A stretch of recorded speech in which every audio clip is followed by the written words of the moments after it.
When you've tucked provisions away in every corner of your boat, it can be tough to remember what you have and where it is.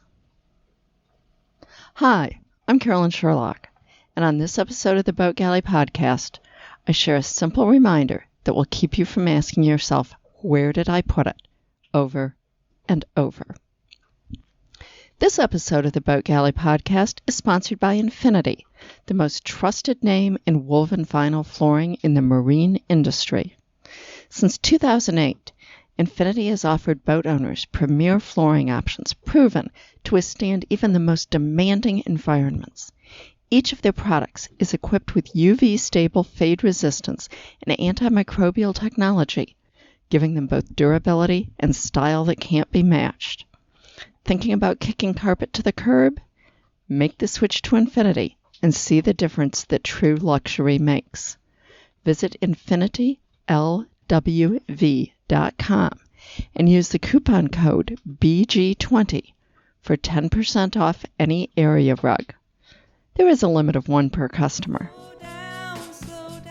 One of the questions that I always get asked is, how do you know where stuff is on the boat? And it was one of our big problems when we began cruising on our first boat, particularly with our provisions. I had some milk boxes under the floorboards near the galley, some behind the settee, and still others behind my baking supplies under the nav station. Juice boxes were under the settee, behind the settee, and in the shower sump, since we always showered on deck with a sun shower.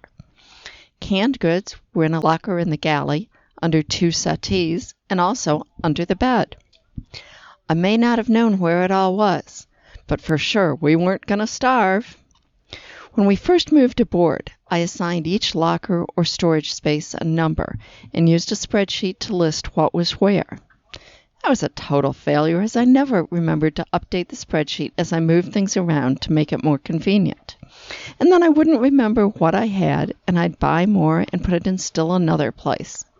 Or sometimes put it where I'd stashed the same thing before and then forgotten about it. There had to be a better way. It finally hit me.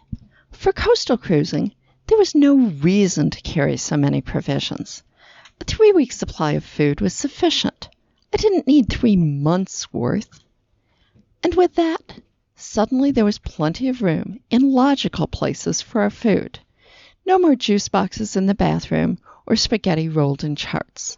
My whole supply of something could be together.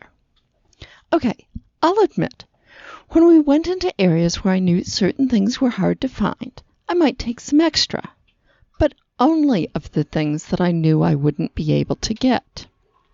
The bottom line is that people everywhere eat, unless you're going to an area without people, or go to a place where they get limited supplies, such as some remote islands, places in the Bahamas. You'll be able to get more food. Most places have toilet paper, too. Now, if you're going offshore, sure, you'll need more provisions.